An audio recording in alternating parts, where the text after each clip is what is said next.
Okay, and I'm going to try and share my screen here because I know I'm going to have to write something down.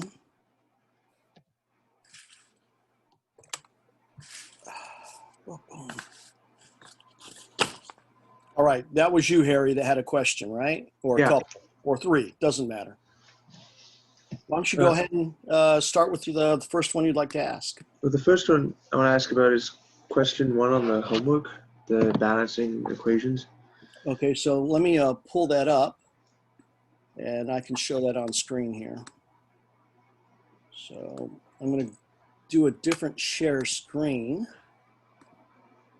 so that we can see the question. Okay, so we're talking module 4. Homework, right? Yeah. Okay. And then the link to the homework here.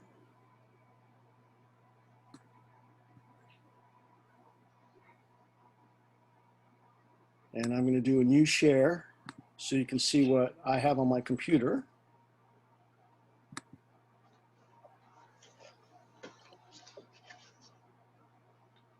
Okay, so balance the following equations. Which one are you having a little bit of difficulty with? All of them, or is there one in Well, I've particular? tried them out. The first one, I'd say. A. Okay, so let's take a look at A here. I'm going to write it down and then I'm going to switch screen to what I've written, okay?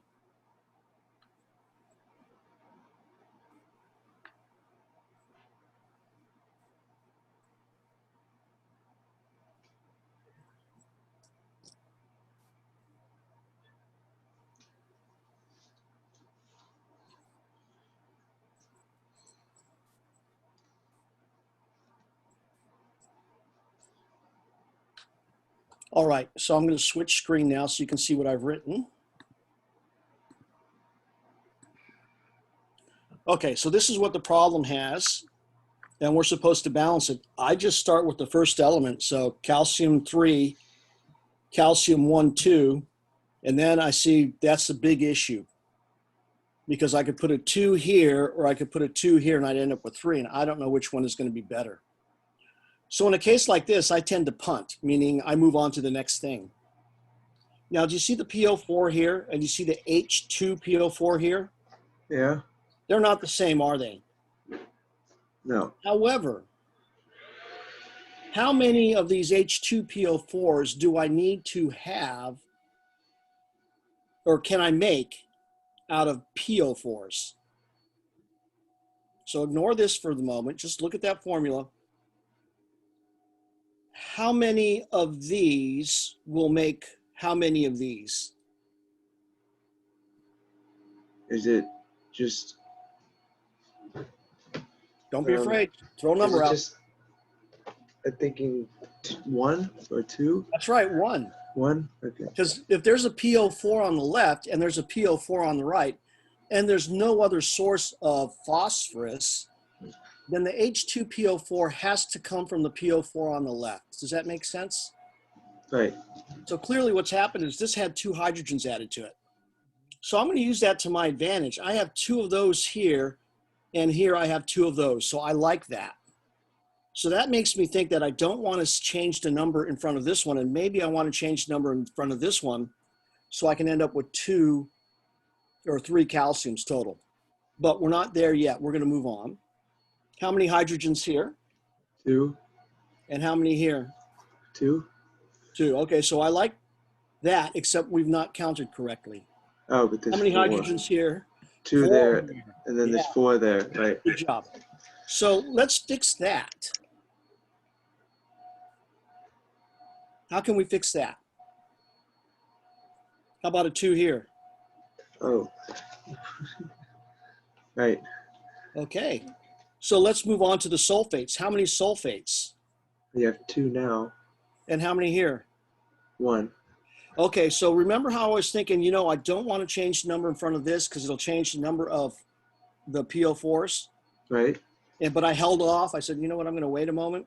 Well, that moment has come, and it's clear that, yes, I do want to put the 2 here, and it'll work out. So we've done a lot of changing things. Let's double check and make sure it's okay. 3 calciums, 1 calcium, 2 calciums, that checks.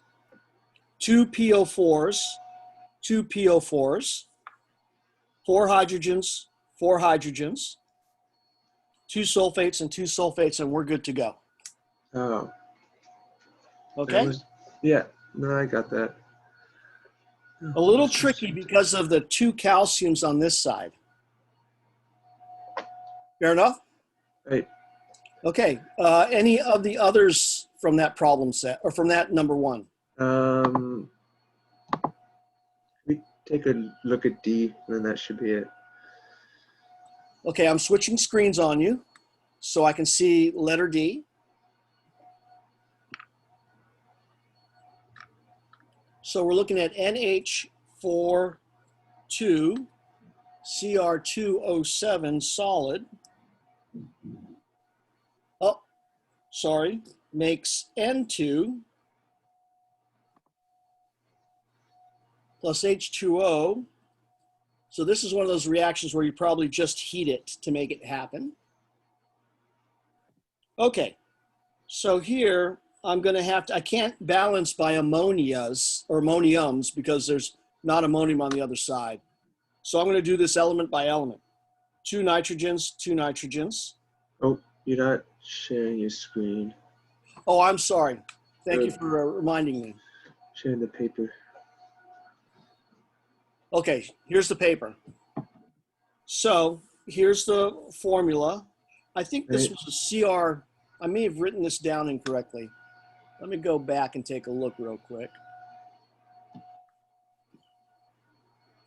Yep, CR2O3 is what this is supposed to say. So I wrote that down incorrectly. And it's a good thing I fixed that before we went on because we might have had all sorts of trouble. Okay, so back to the task at hand. 1 nitrogen, 2 nitrogens, I'm sorry. 2 nitrogens, so that's good. 8 hydrogens, 2, so I'm going to put a 4 here. 2 chromiums, 2 chromiums, that's good. And then here, 7 oxygens, and here I only have 3 oxygens, so this has me concerned. But remember, we need to count oxygens in total on this side. Right. 0 oxygens here, 4 oxygens here, for a total of 7, so we're good to go. Oh, gosh, just... So this is also tricky because the oxygen shows up in more than one compound in the product. And when I'm balancing, I like to look at everything. So here, when I say that there's only 3 calciums in this top one, I'm already looking ahead to see that there's none here. And when I say there's 1 calcium here, I am looking over here immediately and saying, oh, there's 2. So you have to look at everything on the left. And even if you know there's nothing in there, just take a quick glance and make sure. Okay? All right. How about you, Jackie? Any questions? I actually had a question on question 8 of the homework. Okay, so let me go to the homework. This time I'm not going to switch screens because I can just switch what I see on my computer and not what you see on yours. All right. Heating HI, so this is hydroiodic acid, at 425 degrees Celsius. Is that the one? Yes. Okay. So you heat it and it decomposes. Decompose means it doesn't need to react with another substance to react. It can react with other molecules just like itself.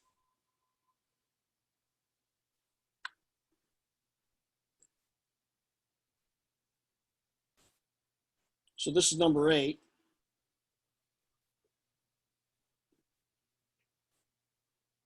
Oh, and they're saying this is a gas because they're doing this at high temp. 425 degrees Celsius is pretty high. It's hotter than your oven can get. Okay, eventually the amounts of the 3 species do not change further. The system has reached equilibrium. So now they say it's really an equilibrium reaction, so I'm going to put the double arrow, okay? All right, at this point, approximately 22%, that's supposed to be of the HI has decomposed. So we've got 78% left, 22% decomposed.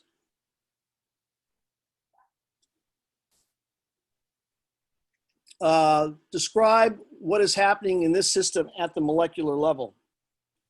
So at the molecular level, it's probably something along the lines of this. If you have a molecule of HI, two of them are somehow coming together, and these bonds break, and this bond is made, and this bond is made. So this is what's happening at the molecular level. So what they really want you to answer is, okay, if there's 78% of this left and only 22% has reacted, on the molecular level, what you should say is in that container, we've got HI, we've got H2, we've got I2, and they're all gases, as you can see from this reaction. And at the molecular level, you're supposed to say that this forward reaction is happening, this reverse reaction is happening. Both reactions are happening, but they have the same rate.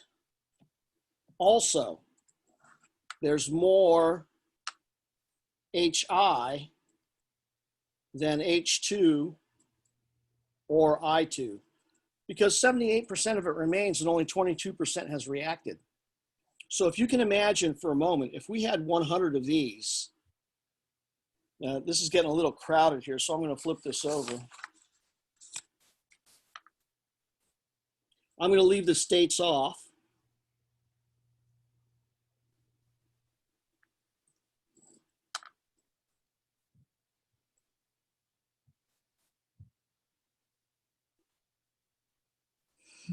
So let's balance the reaction, okay? What should I do here, Jackie? You should put a 2 in front of the HI. Excellent. Okay, so here, if we start off with 100 of these, then after time, we've got 78 left and 22 have reacted. Does that make sense? So that's what the 78% mean, or the 22% means. 22% have reacted. Now for every one of these, or excuse me, let me back it up. For every 2 of these, I get 1 of these and 1 of these. So what would happen if I had 22 of these? How many of these would I have? You would also have 22. Nope. If I start off with 2 of these, I get 1 of these and 1 of these, right? So you get 11 of the other one. Yeah. Do you see how it helps to kind of write it out instead of just think about it in your head? Yeah. So this is a common trick that chemists use all the time. We just make a little doodle and go, oh, yeah, it's half. So very good. So now we have 11 of these and 11 of these. So another way to describe what's going on is not only are these guys reacting to make this, but these guys are reacting to make this. The rates are the same, so that's part of the description. And in your jar, you have a whole lot more HI than you do have I2 or H2. So that'd be the other part of the description. You don't actually have to put numbers out there, but this is what you would say. So a lot, a little.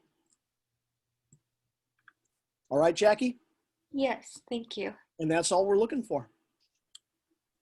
Okay, and so, you know, number 8 is one of those questions where you're supposed to really be thinking, reminding you that when we look at these chemical reactions, you really understand them best when you look at them at the molecular level instead of just an equation or something like that.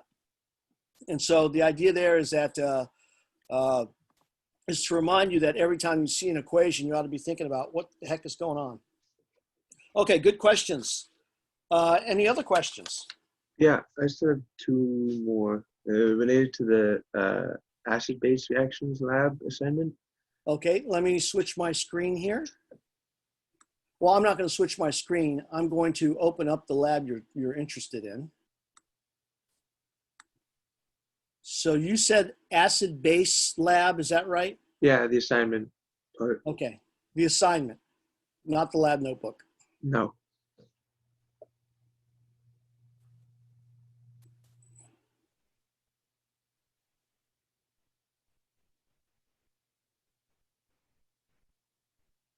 There it is.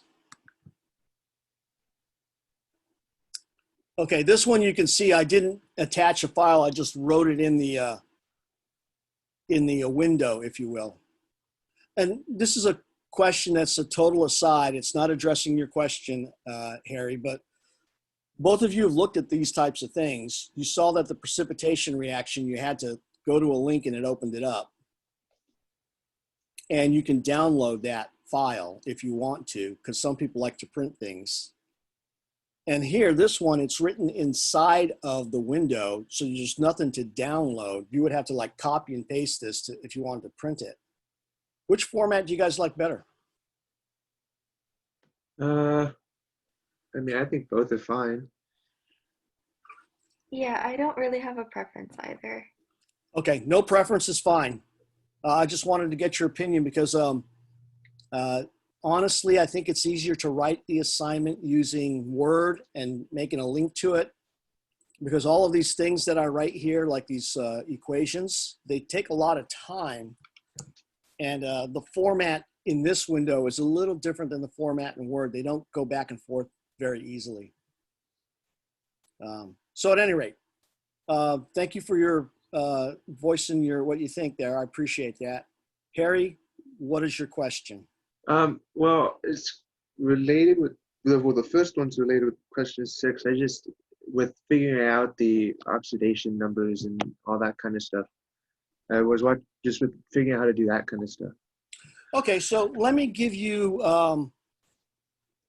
let me tell you first of all that in the book, they give you the rules for assigning oxidation numbers. And I have my own take on it. So I'm going to give you my take on it. Both ways work. So let me make sure I can see what I'm writing. There we go. So let's look at assigning oxidation numbers. Oh, yeah, and then also then also is determining if the reduced lost electrons, all that kind of stuff. Once you assign oxidation numbers, it's easy. Now, I don't like writing this, so I'm going to write ON. Okay? So the first rule that I think is the most important thing is the sum of the oxidation numbers in a compound is equal to 0.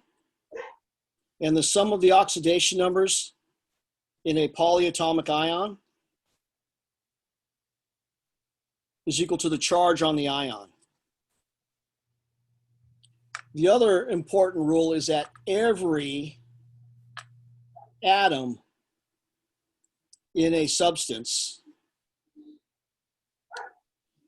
gets an oxidation number. And this is what we use.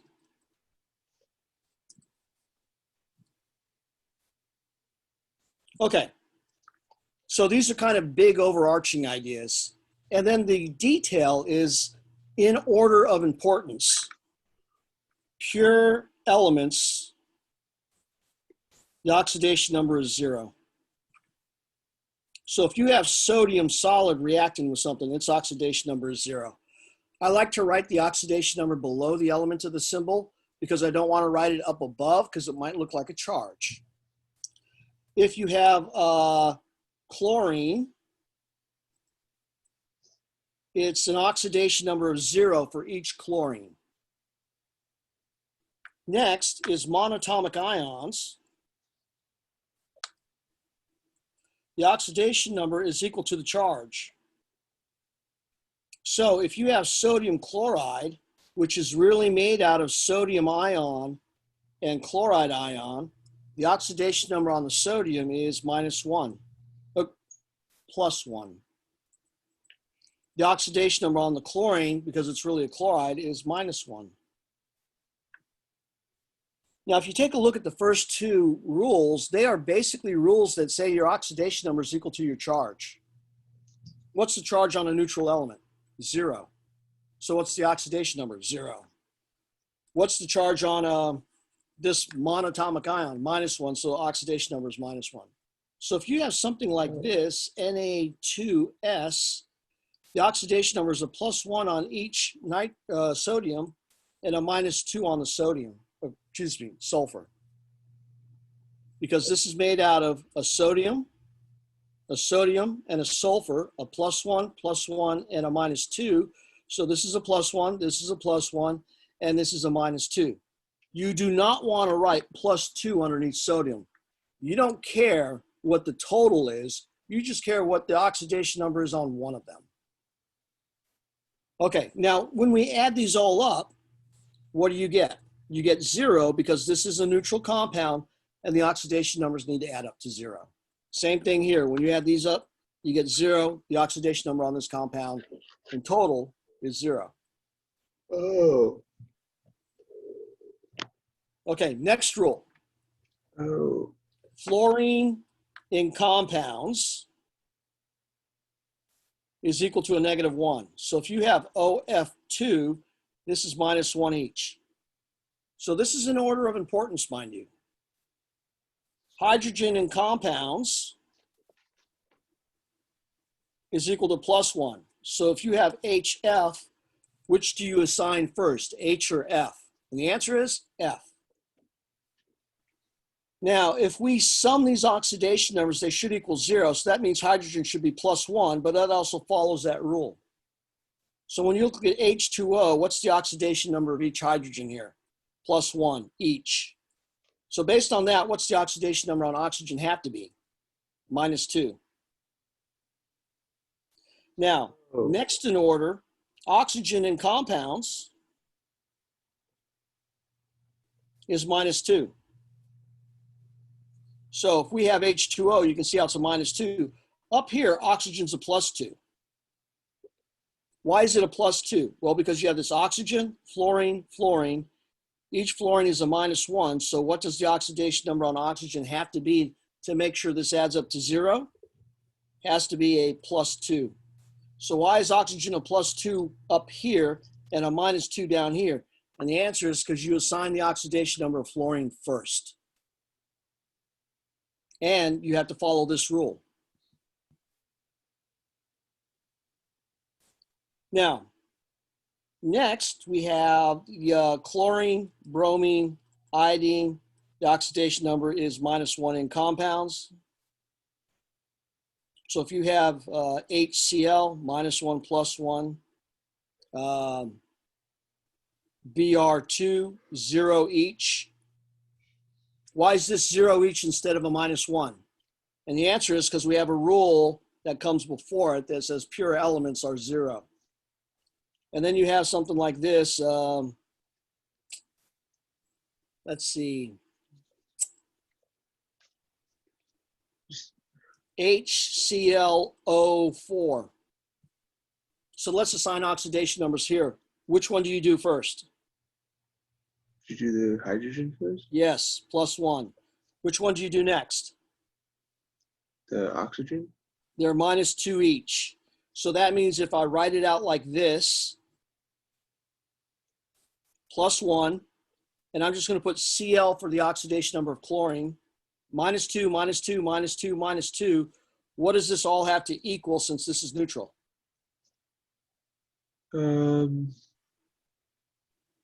7? Oh, sorry. Here it is. Sorry, 0. 0. Sorry, not 7. So you're answering the question. So what is the oxidation number on chlorine? 7? +7. Oh, okay. So here, chlorine is supposed to be -1 in compounds, but you go through these rules in that order and you find out, oh, it's a 7. And that's how you do it. Oh, okay. That's not bad then. Not bad at all. So you wanted to apply it to a problem, didn't you? You wanted to apply it to this problem. If you take zinc plus hydrochloric acid, and actually, we're not using hydrochloric acid. I'm going to switch my screen. You're supposed to be writing this for the reaction that you saw. Is that correct? Yeah. Okay, so the Supposed to zinc, write a balanced reaction and then assign oxidation numbers. Yeah. so I told you that you're making H2 gas, right? Right.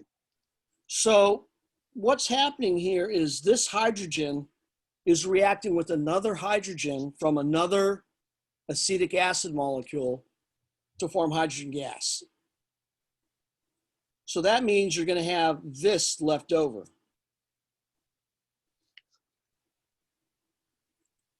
Okay, now we're not worried about balancing it right now. We're just writing out the things that are in there. And it's forming zinc acetate. So we don't even need to worry about that too much. I said zinc acetate. So here's zinc. Zinc is a +2 charge. We're supposed to memorize that. Acetate is a -1 charge. We're supposed to memorize that.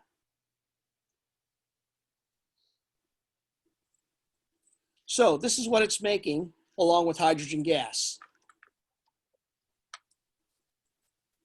Okay, so let's balance the equation. How many zincs on the left? 1, How many on the right? 2. 1. Oh, 1. Oh, it only applies to the acetate, right? Right. Subscripts only apply to what comes immediately in front of it. Okay. Okay, how many CH3 COOs over here? 1, How many over here? 2. So I want to put a 2 here. And then And then we have 2 hydrogens, right? yes, and then 2 hydrogens there. And there you go. And if you're worried about balancing these by what looks like a polyatomic ion, we can do them individually. How many zincs? 1, 1. How many carbons? 1, 2. I'm going to cover that up. How many carbons? 2. How many carbons? 4. So it makes sense to put a 2 here, doesn't it? Right. And then how many hydrogens? 6, 7, 8. 2 times that would be 6, 7, 8. 7, 8. How many oxygens? 4, 4. How many oxygens? 4. 4. So we can balance them individually by elements. So this would be your balanced reaction. Now let's assign oxidation numbers, and I'm going to kind of put you on the spot. Looking at the rules, you want to go through these in order.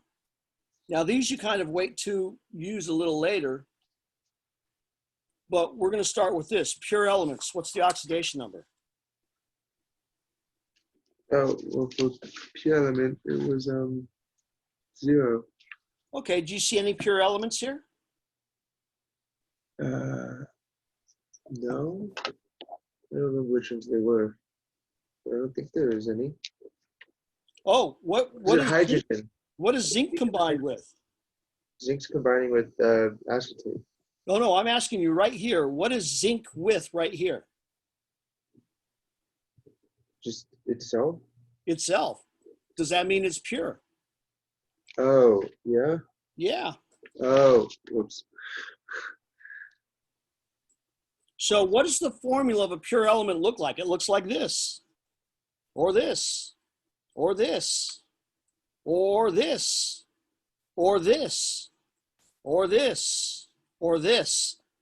How many pure elements come in pairs? 7 of them. Honkelbrief. Hydrogen, oxygen, nitrogen, chlorine, bromine, iodine, and fluorine. These guys come in pairs. So if you see an H2, you know it's pure. Okay. Now, is this pure hydrogen? No. No. How do we No. know? Because it has a 2 with it? Well, because there are other elements. Oh, and that too. If there's other elements, it's not pure. Right. Okay. So pure element, but also has to be neutral, 0. So we're done with that. Now let's look for monoatomic ions. Now you see this? That's a Right. polyatomic ion. So we can't use the monatomic ion for that. Is that an ion made out of 1 atom? Um. Here it is. Oh, no. I'll ask again. Is that an atom Wait, made out of sorry. one? Is that an ion made of one atom? Yes. Okay, one atom ion. Atomic ion. So do you see the origin of that name? Right. That's a one atom ion. What's its charge?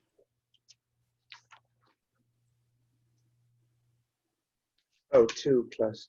So what's its oxidation number? Would be +2. +2. Okay, now let's take a look at this guy right here.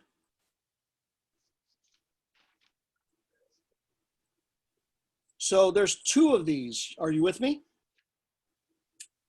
Yeah. Which oxidation number do we assign first? Carbon, hydrogen, or oxygen? Hydrogen. So +1 each, right? Right. How about the oxygens? Which oxygen is just -2. So I'm going to put -2 and -2. And so now we have 2 carbons +3 -4 has to equal 0. 2 carbons +3 hydrogens -4 has to equal 0. Are you with me? Yeah. Okay, so that means 2 carbons -1 have to equal 0. Carbon is equal to, 2 carbons is equal to 1. So carbon is 1/2. Are you with me? Yeah. So oxidation numbers can be halvesies.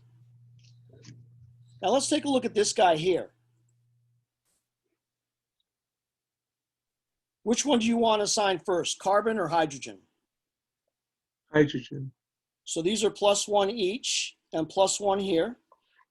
What do you want to assign next? The oxygen. -2 and -2. So here you can see we have 2 carbons +4 because we have 3 hydrogens here and 1 here for 4, Right. plus -4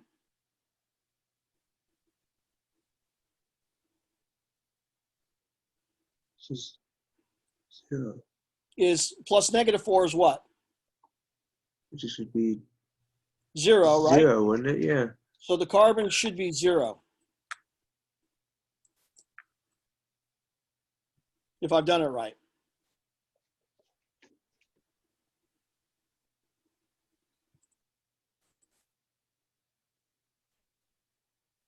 Okay, now there's something not working for me here, and I'm not sure what it is. Let me check into this for just a second.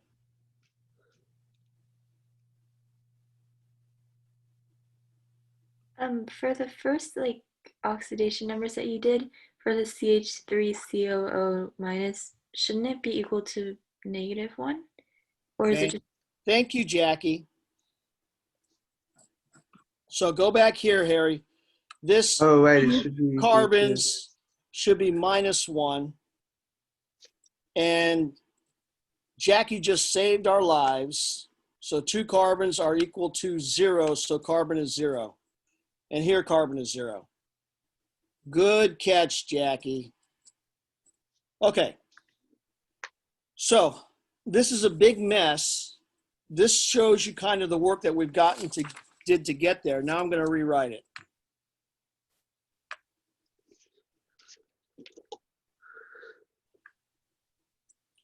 Now, when we assigned oxidation numbers, did we care about the coefficient? Did I look at that coefficient to assign oxidation numbers? No. No, because really that coefficient means we have 2 of these. And when we said this is a +1, -2, -2, +1, and a 0, it's the same for both of them. So we don't care.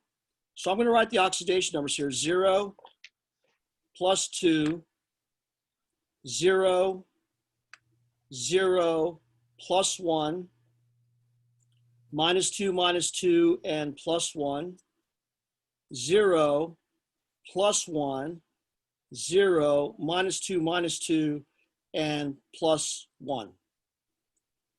Now let's take a look. Can you see that the oxidation, That's supposed to be 0. Can you see that the oxidation number of zinc has changed? Yeah. Look at these 3 hydrogens. Did they change? No. No. Look at this hydrogen, because clearly these hydrogens are these 3, right? Right. So this hydrogen must be one of these. Did its oxidation number change? Yep. Okay, so we want to focus on the oxidation numbers that change. Now, would you agree that this oxidation number increased? Yeah. From the Would you 0 to agree that +2. this oxidation number decreased? Oh, yeah. From that formula to, yeah. Okay, so if you have trouble with that, just draw a number line.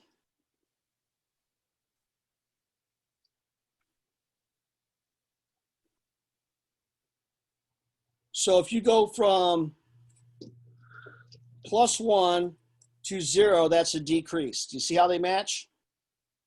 Uh-huh.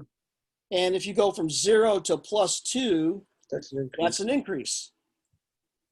Okay, now here's how you use oxidation numbers. If the oxidation number decreases, that's because zinc is reduced. Now, how are you going to remember that decrease and reduced match?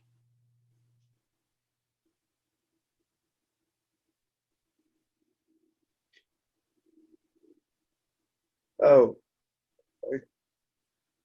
Should I say that again? How are you going to remember that decrease means reduced? I guess with the, oh, I don't know, with the symbol or with the just, Because they sound the same, oh, right? You know, like if your weight decreased, does that mean that your weight was reduced? oh yeah. And if Yeah. your if the money that you got paid decreased, does that mean it got reduced? Yeah.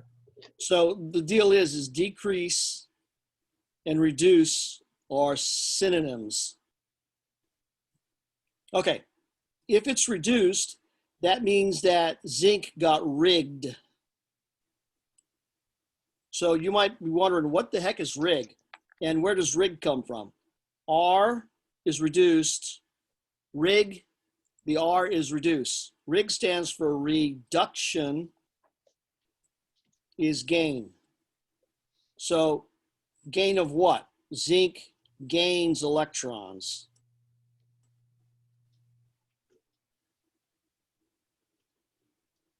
Now, what type of agent is zinc? Zinc is the oxidizing agent. So whatever happened to the zinc, it's the opposite agent. So let's go over here and look at this hydrogen here. For the hydrogen, the oxidation number increased, so it's oxidized. Now, how are you going to remember increase and oxidized? I don't know. Maybe they both start with vowels, increase, oxidize. But if it's oxidized, it gets oiled. Oil means lose or lost electrons. So where does the O come from? Oxidized. Oxidation is loss. Okay. And then this is the reducing agent. So if you do it in this order, it's kind of easy to remember. And how are you going to remember the terms oil and rig? Based on the beginning, with reduced is R, linked is R, and oxidized is O, and oiled is O. And you could also remember because who hasn't heard of an oil rig? That's true. I mean, we don't have any here in Humboldt County, thank goodness, but they're very popular in the Gulf of Mexico.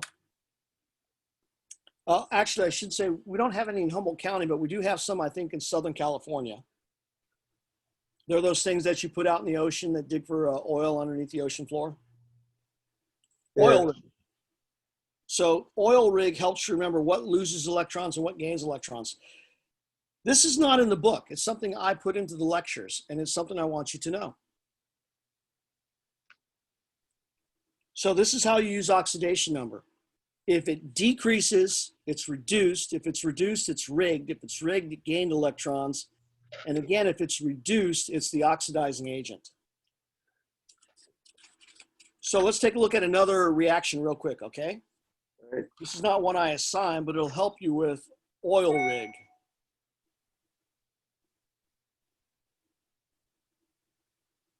Okay.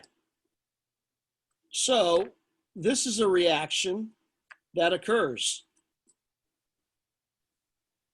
in your catalytic converter because carbon monoxide is poisonous. Carbon dioxide is not. So if you make a bunch of carbon monoxide and you breathe it in, it binds to your red blood cells irreversibly. And that means that your body has to make more red blood cells for you to carry oxygen to your cells. And those old red blood cells, they don't get redone or fixed. You just metabolize them and they go away. So this is a redox reaction. So let me ask you, what oxidation number do you want to assign first? Because it's the easiest. Oxygen. What's the oxidation number? -2. No, No, wait. 0. Sorry. Oh, sorry. I was looking at the oxygen and the carbon monoxide and carbon dioxide. Yes, the oxygen on its own is 0 because it's a pure element. We put a humble griff. Humble griff? Sorry about that. I looked at the wrong thing. So this is a very shortened version of what order you want to do. Pure elements, ions, and then these. Right. And what you want to do last are other atoms, other elements, compounds, poly. You want to say that for last. Okay, so now that we've done that, what do you want to do next? There's- see if there's any- Are there any ions? Say no. No. Say no, Tony. There aren't any ions. No, because Tony. There aren't. These are non-metals. It's molecular. Oh. So I'm going to ask Jackie. Any ions here? No, there aren't any. And I know this because The non-metals. non-metals means molecular. Non-metals means molecular. Okay, so that means we have to go to this rule. Any fluorines? No. Hydrogens? No. Oxygens? Yeah. -2 each. -2. How about this carbon?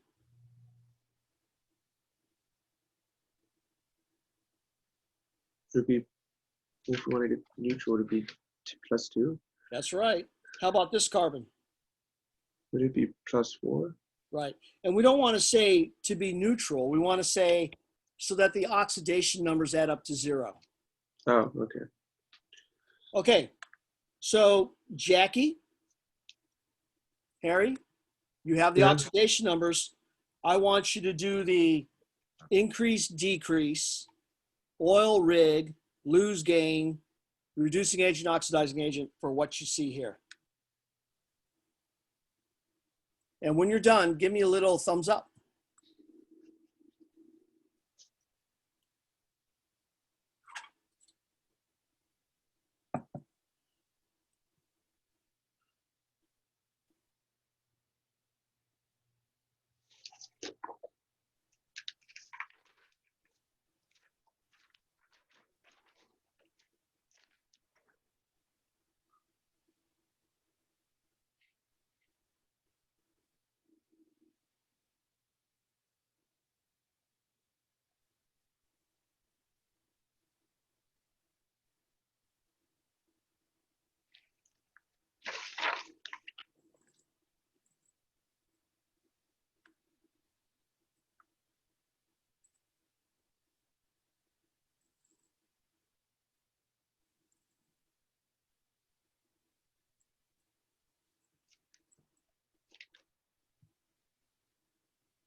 Okay, you got it, Harry, good.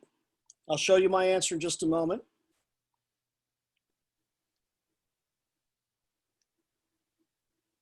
How you doing, Jackie? Okay, so let me show you my answers. Do you see that this one, the oxidation number increased +2 to +4?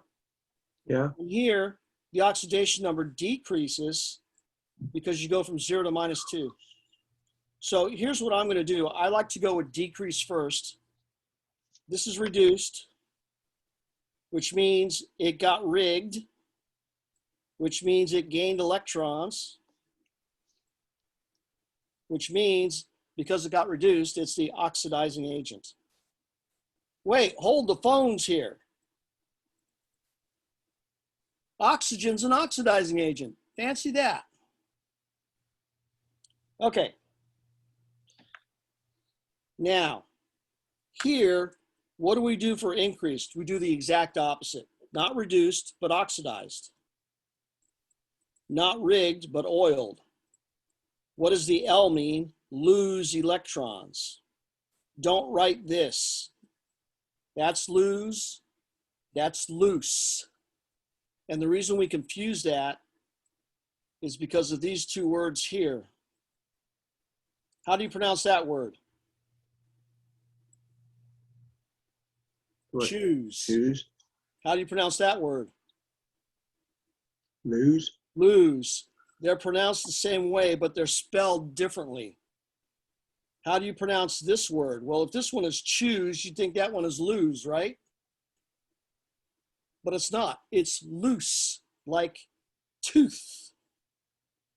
This is why English is one of the hardest languages to learn. There's no consistency. Have you guys ever studied Japanese? No. Oh, Japanese, they have a certain number of syllables, and you say the syllable the same way every time. Huh. So there's no confusion. The only confusion is when you're a foreigner and you're not used to hearing the syllables come at you very fast. That's it. So that's why I like Japanese as far as pronunciation goes. Even a foreigner like me reading Japanese, I can read it really slow and a Japanese person will understand it because I'll look like a first grader reading something, but because every syllable sounds exactly the same every time. English is messed up, I'm telling you.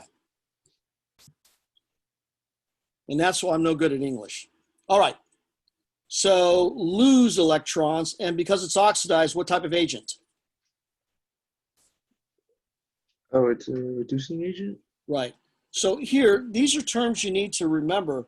Oxidation is loss of electrons. Reduction is gain. So here, take a look. If this guy's oxidized, it's losing electrons. Those electrons don't go off into space. They go somewhere. So where do they go? These electrons are going to the oxygen. So the oxygen is gaining those electrons. So here, these electrons are causing oxygen to be reduced. That's why it's called the reducing agent. Okay, so that's just to help you understand why they're called the agent of the opposite aspect of this. It's because they cause the opposite. Okay, how do you feel about redox now? Do you feel a little better? Yeah. Good. How about you, Jackie? A little better? Yeah, I think I feel a little bit better. I actually have a question on one of the homework problems. Sure. So I was a little bit confused as to how to do like number 6. Number 6, Yeah. the vinegar and the penny? It's actually on the homework problems. Oh, sorry, my bad. Let me change. I'm going to go back to my module here. I'm going to go to the homework.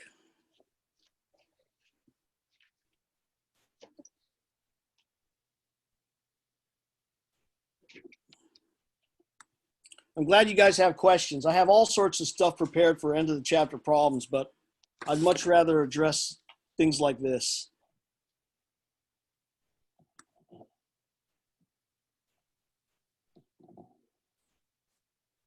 Okay, and is there, you said number 6, if I remember right, is that correct? Yes. Okay, so number 6 asks, write equations and net equations for the following reactions. So here we have acetic acid,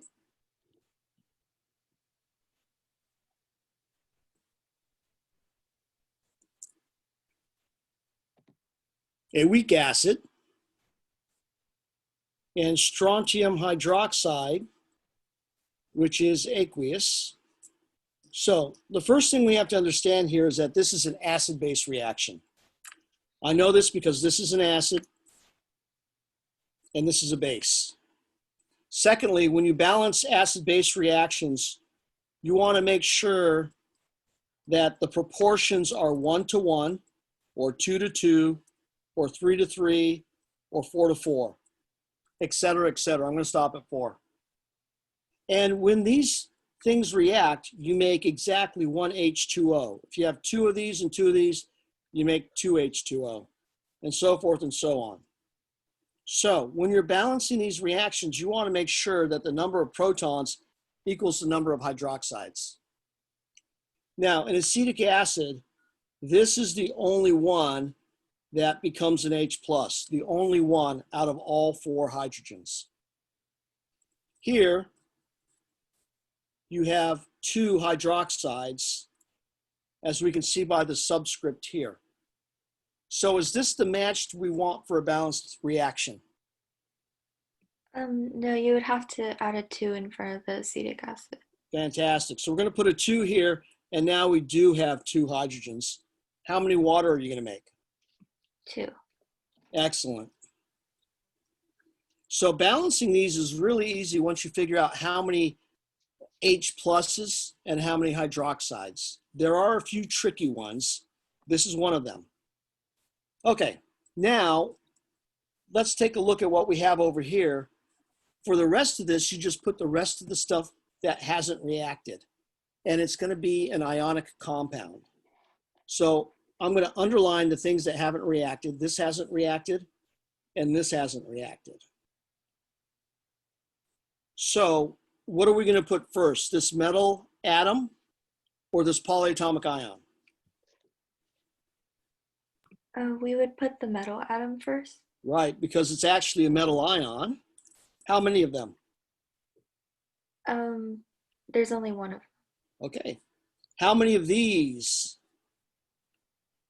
them. You would need 2. So how does this look? You need a parentheses around. Excellent. Good job. And then, is this going to be aqueous or a solid or a gas or a liquid? I The think, answer is aqueous. okay. Why? Because it has acetate. Anything with acetate is soluble. Okay, so that's the balanced reaction. Now, what do you do for the net? For the net, if anything is an ion, you kind of want to write it out that way. And if anything is not an ion, you don't want to write it out this way. This is not an ionic compound, so you're going to write this. This is really strontium and 2 acetates, because this is an ionic compound. What's happening here? Well, because this is aqueous, you really have strontium and 2 hydroxides. Now, what do we do for a weak acid? For a weak acid, because it's weak, you write it down as the compound, like that. Okay, so this is what's happening in the reaction. There's a very interesting thing happening here. Do you see how we have strontium plus 2 ion? And here we have strontium plus 2 ion? Yes. So we have strontium plus 2 ion before, and we have strontium plus 2 ion afterwards. Is the strontium reacting? Is it changing its formula? No. Nope. So we call that a spectator ion. Now, look at that. Do you see that with that exact formula over here? No. Okay, so it's part of the net ionic equation. Do you see those two hydroxides, and there should be two of these. Do you see those two hydroxides over here written exactly the same way? No. So they're part of the net.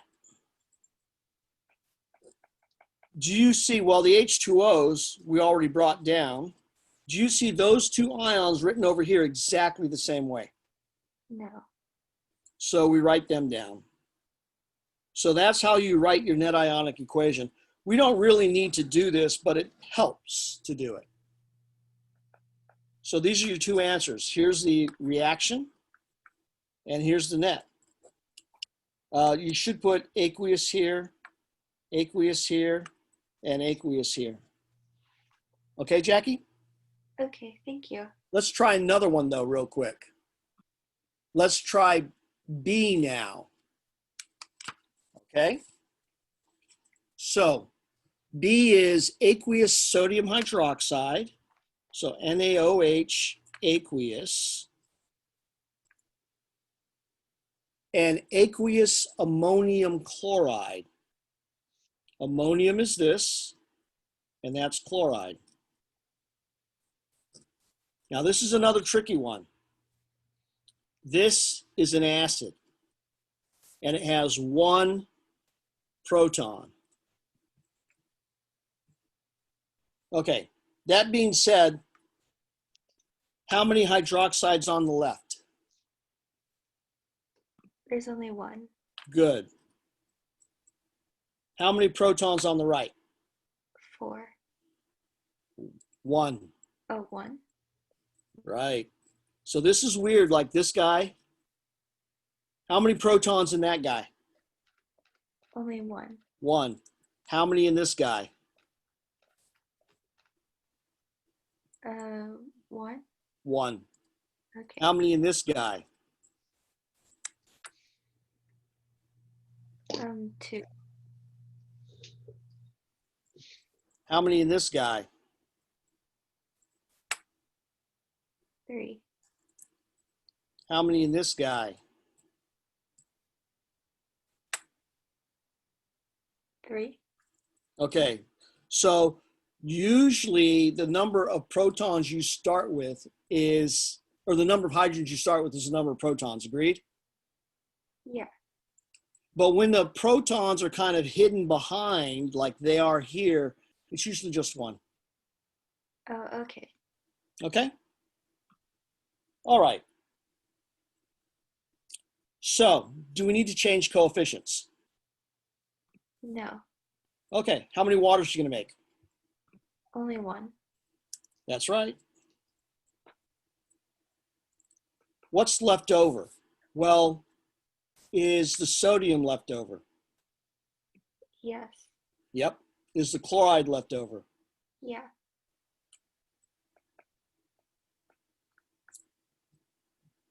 So we're going to write that for these two.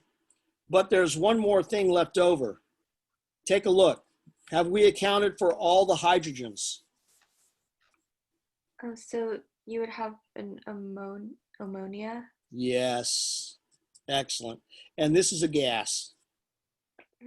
So we were going to get to that here there's 1 hydrogen, here there's 4, so there's 5 over here. We've only used 2, 3 left over.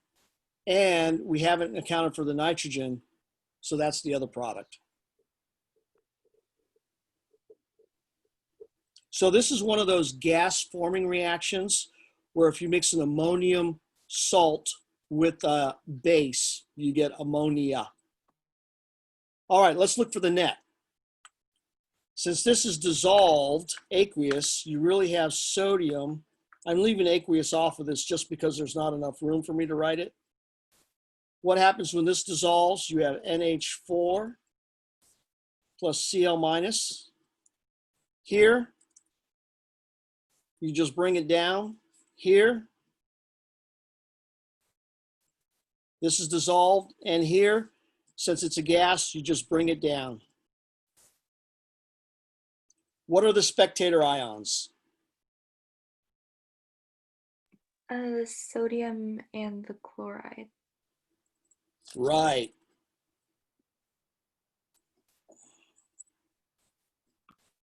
So, does the net ionic reaction include spectator ions? No. No. So what's the net going to look like? You would have the hydroxide and the ammonium ion, and then you would have the water and the ammonia.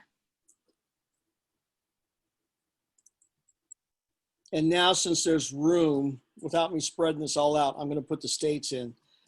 I goofed on a state, should be gas. So this hydroxide that's aqueous mixes with this ammonium ion that's aqueous to make water that's a liquid and ammonia that's a gas. So now you've learned about the tricky acids, haven't you? Yes. Okay, and you've learned about the acids that behave more normally, right? Yeah. Let's look at another acid. This is an acid. Let's see.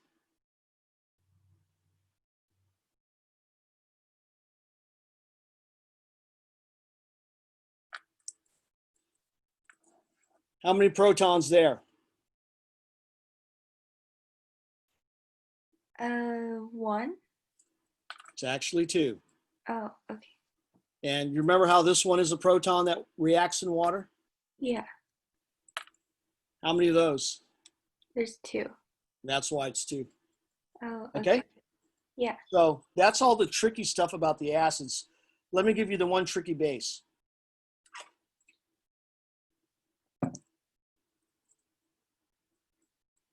How many hydroxides? This is the tricky one. This is the easy one. There's 1 hydroxide. How many hydroxides? 3. So these are not tricky. This is the tricky one. How many hydroxides?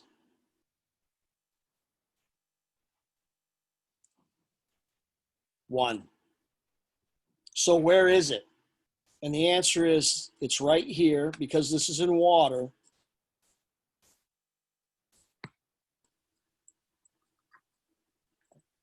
This is what it does. It makes 1 hydroxide. Oh, okay. So that's the tricky base. And this is doubly tricky because that's a base. And what is this? That's a base. This is a An acid. acid. So how are you going to remember which one is the base and which one is the acid? And the answer is really simple. Acids donate protons. Which one has more hydrogen? This one, it's the acid. Oh, okay. Okay? All right, so I'm going to leave that third one for you to do. All right? Okay.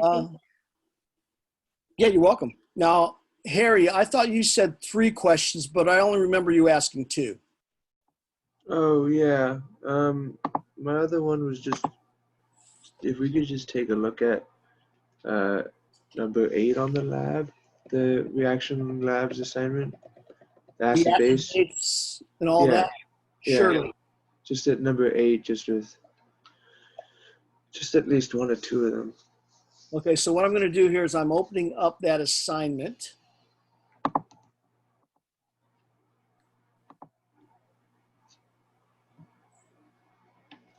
Acid base lab assignment.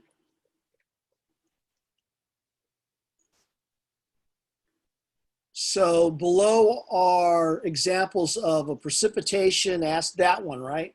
Yeah, number 8. So I'm going to write these all out very quickly, and it's going to be our job to figure out what is what.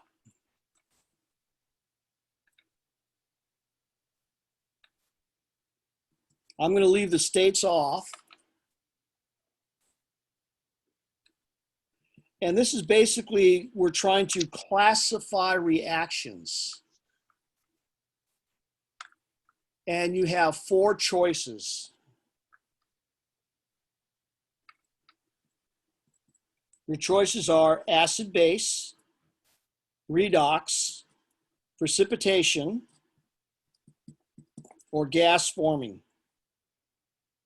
So we're supposed to complete all of these and decide what it is. So the first thing I always look for is acid-base, because I recognize acids and I recognize bases. Is that an acid? Yeah. Is that your typical base? Yes. Not really. No. Not really. No, there's How no. about here? Is that a base? Yes. Is that an acid? No. Is that an acid or a base? No. Clearly, though, this one's an acid and this one's a base, right? Right. So that's my acid base. Now, the next thing I go for is redox, and I'll tell you why. Most redox have a pure element. Does this have a pure element? No. Does this one have a pure element? No. Does this one have a pure element? Yeah. Redox. Okay, so once I'm done with that, I tend to go for the gas forming reactions because I know what they are. Metal carbonate plus acid, metal bicarbonate plus acid, metal sulfide plus acid, metal sulfite plus acid, and then also, what's the other one? A ammonium salt plus a base. So basically you have 1, 2, 3, 4 types. Guess which one this one is? This is a metal bicarbonate plus an acid. So this is my gas. So what does that leave that one for? Precipitation. Yeah, because it doesn't have one of these things in it. I don't see a pure element, and I sure don't see an acid and a base. This is my precipitation. So what happens when this is called a combustion reaction. What happens when you combust something with hydrogen and carbon in it? You get H2O and CO2.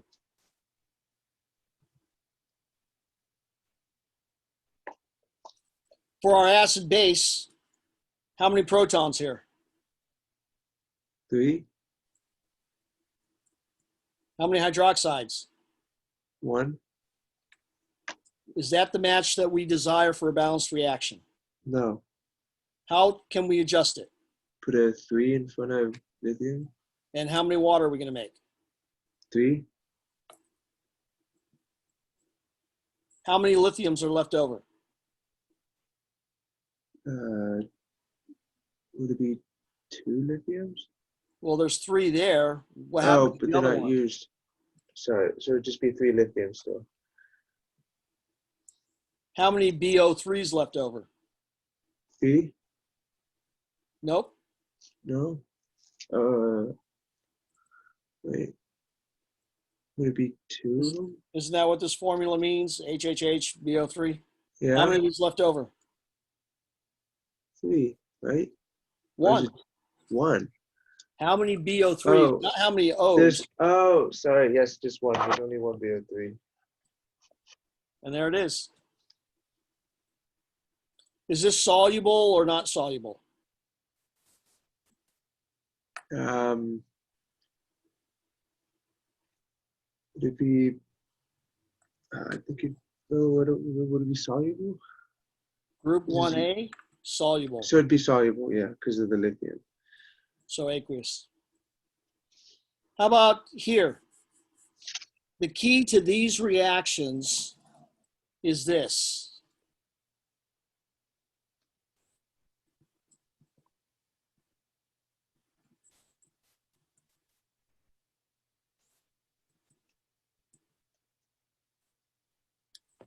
The key to these reactions is that 2 hydrogens and 1 carbonate make carbonic acid, and carbonic acid makes H2O and CO2. So here we have HCO3, and here we have H plus. So this is not carbonate. Do you see that? What I'm pointing at is not carbonate, Yeah. but it is carbonate with a hydrogen already on it. So if you mix one of these and one of these, what are you going to get? You're going to get H2CO3, 2 hydrogens, CO3. And what will that make? That make H2O and CO2.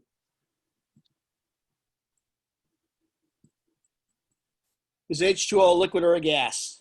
A liquid, CO2 a liquid or a gas? gas, Okay. And what else is left over? the chlorine and sodium. Aqueous, liquid, gas, or solid?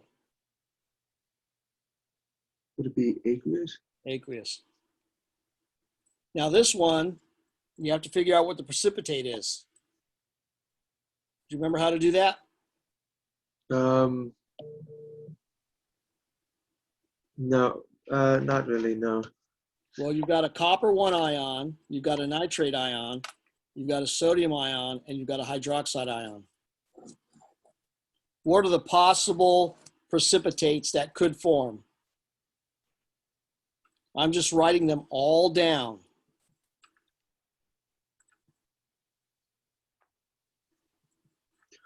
Oh, How do I get these 4? They're the 4 ionic compounds that could form. right. So they're possible And you have to- precipitates. Which ones are soluble? Bring it down a little bit. I can't. I think it's this one. Well, the ones with sodium in them are soluble. Okay, soluble. So that can't be the precipitate. Any others that are soluble? And then I think the nitrate one is soluble. Yep. And So the there- hydroxide one is insoluble. So that means that this must make CuOH solid. And what's left over? Well, not copper, nitrate is, There's, and not hydroxide, sodium is. Okay? So that problem there is supposed to be one of your more challenging problems, because not only are you supposed to classify each, but you're supposed to figure out what the outcome is. So how are you going to practice this now that I've done all of it for you?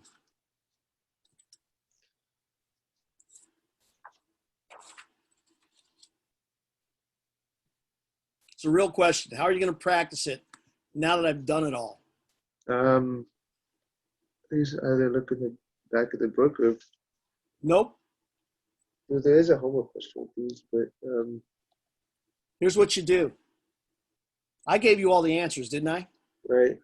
Okay. Write these 4 things out again without the answers, without me sitting here telling you what to do, and see if you can do it. And I guarantee you won't be able to do it. Even though we just covered it. Right. You try this tomorrow, you can't do it. You may be able to get 1 or 2, but not all 4. Okay, so what good is that for you to do it again when you're not going to be able to do it? And the answer is you're going to find out where you're getting stuck. And you're going to make words for that. Oh, I'm getting stuck on this one because I didn't notice this.